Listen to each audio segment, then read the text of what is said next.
Le corps humain ne se dérègle jamais par hasard. Il ne tombe pas malade brutalement sans prévenir. Il communique en permanence. Le problème n'est pas que le corps ne parle pas. Le problème est que nous avons appris à ignorer son langage ou à ne l'écouter que lorsqu'une douleur ou une maladie apparaît. Comprendre le langage biologique du corps, ce n'est ni psychologique ni ésotérique. C'est apprendre à reconnaître des signaux physiologiques réels, mesurables, cohérents, qui apparaissent bien avant les symptômes. Le corps ne fonctionne pas avec des diagnostics. Il fonctionne avec des signaux. Avant qu'un trouble ne devienne visible, le corps passe par plusieurs étapes. Il compense. Il s'adapte. Il se déséquilibre lentement. Et seulement ensuite, la pathologie apparaît. Entre un corps en bonne santé et un corps malade, il existe une grande zone intermédiaire. C'est là que se manifeste la fatigue persistante, le brouillard mental, la récupération difficile, les troubles diffus et cette sensation étrange que quelque chose ne va pas sans qu'on puisse vraiment l'expliquer. Ces états ne sont pas des erreurs. Ce sont des messages. La fatigue est souvent le premier mot du langage biologique du corps. Elle n'est pas un manque de volonté. Elle n'est pas une faiblesse. C'est un signal énergétique. Lorsque le corps fatigue, il indique généralement une surcharge métabolique, une inflammation silencieuse, une mauvaise répartition de l'énergie ou un manque de ressources pour maintenir l'équilibre. La fatigue apparaît souvent avant toute anomalie détectable, parce que le corps cherche d'abord à ralentir pour éviter une dégradation plus profonde. C'est une stratégie intelligente. Ralentir avant de casser. La douleur, contrairement à ce que l'on croit, n'est pas un signal précoce. C'est souvent le dernier message. Avant la douleur, le corps envoie d'autres signes. Des tensions, des raideurs, une perte de mobilité, une récupération plus lente. Le corps ajuste avant d'alerter. Lorsque la douleur apparaît, cela signifie que les messages précédents n'ont pas été entendus. Le cerveau et les émotions font aussi partie du langage biologique. Le système nerveux traduit l'état énergétique, inflammatoire, hormonal et immunitaire du corps. Le brouillard mental, l'irritabilité, la perte de concentration ou la sensation d'être vidé ne sont pas uniquement psychologiques. Ce sont très souvent des messages biologiques. Un cerveau fatigué n'est pas faible. C'est un cerveau sous pression ou en manque de ressources.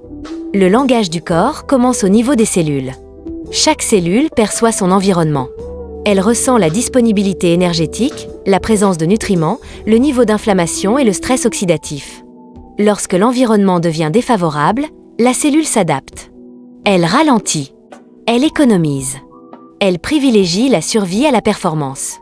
À l'échelle du corps entier, cela se traduit par une baisse d'énergie, une récupération plus lente et une réduction des fonctions non essentielles.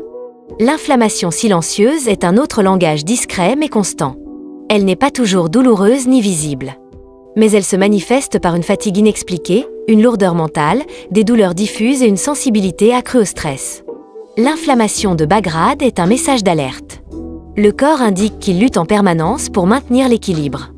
Le système nerveux autonome joue un rôle central dans cette communication.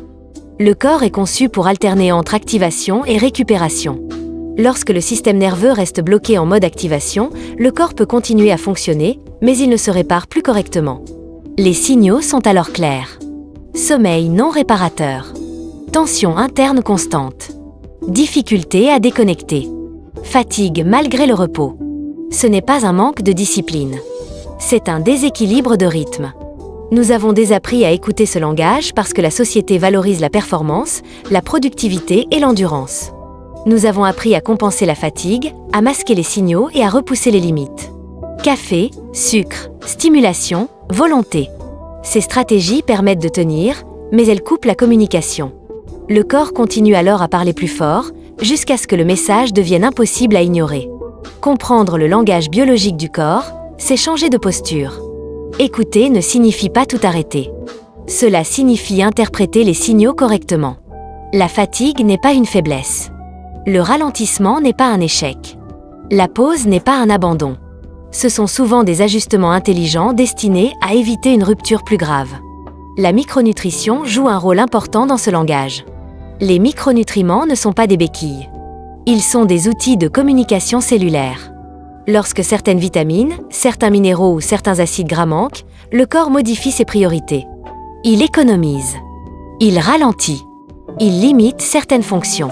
Soutenir le corps avec les bons micronutriments permet souvent de réduire l'intensité des signaux, parce que les cellules retrouvent un environnement plus stable. La prévention ne consiste pas à attendre un diagnostic. Elle consiste à reconnaître les signaux faibles, à comprendre leur origine et à ajuster progressivement. Le langage biologique du corps est un système d'alerte précoce extrêmement précis, à condition d'apprendre à le lire. Le corps ne trahit jamais. Il communique. Fatigue, tension, brouillard mental et perte d'élan ne sont pas des ennemis à combattre, mais des messages à traduire. Comprendre le langage biologique du corps, c'est passer d'une logique de correction à une logique de compréhension. C'est écouter avant que le corps ne soit obligé de crier. Et très souvent, c'est là que commence le véritable retour à l'équilibre.